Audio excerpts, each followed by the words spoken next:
So well, mga kaangat, eto na naman nga po tayo. Bali, ito pong gagawin natin is 5,000 na money bouquet.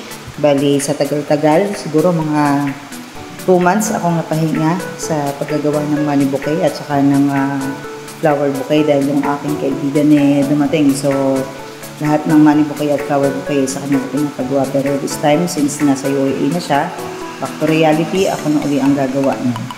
Dahil nga marami akong sobrang fresh na flower dun sa gagawin kong fresh flower bouquet mamaya. So, nilagyan ko na rin ng fresh flower yung money bouquet ng ating celebrant since bali amin ko to kamag-anak din namin. So, hindi na rin pinipet kumbaga yung mga materyales dahil medyo inam-inam ang ating kabayaran dyan. So, ayan, bali ay 3,000 na tigo 100 at 4 pieces na tigo 500 para medyo malaki yung lumabas na bouquet at saka ilang pirasong roses yung nilagay ko dyan at bali yun ay 24 pieces yung sobra 24 is ibubuhos natin lahat dun sa fresh flower bouquet. So ayan, medyo binilisan ko na lang at ako'y nauubusan ng memory sa phone. So iti-timelapse ko na siya. Since ganun din naman, pabibilisin ko rin naman yung paggagawa niya. So ayan, doon na tayo sa balot time. Ginamitan ko siya ng black at gold pero mas marami yung red na ginamit natin dyan.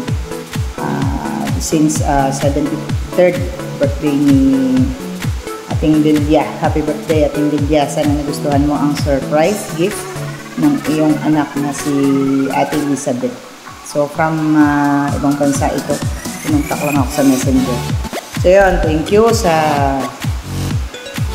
pagtitiwala at thank you bro. Lagi akong busy talaga.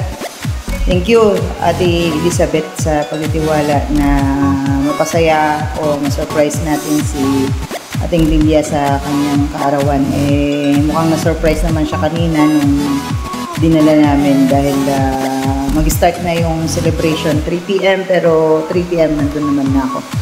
So yun, ginawa ko naman yung mga halos 30 minutes lang na mahigit dahil nakabalot naman na yung pera.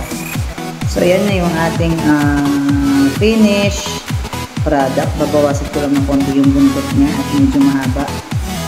Gusto nang lumabog si Ating Lilia niyan sa dami ng hawak niya. Akala niya ay simpleng bouquet lang ang sinusukot. Akalain na may kaperahan sa likod ng bouquet. So ayan, thank you bro. Thank you Ate Elizabeth at happy birthday Ating Lilia.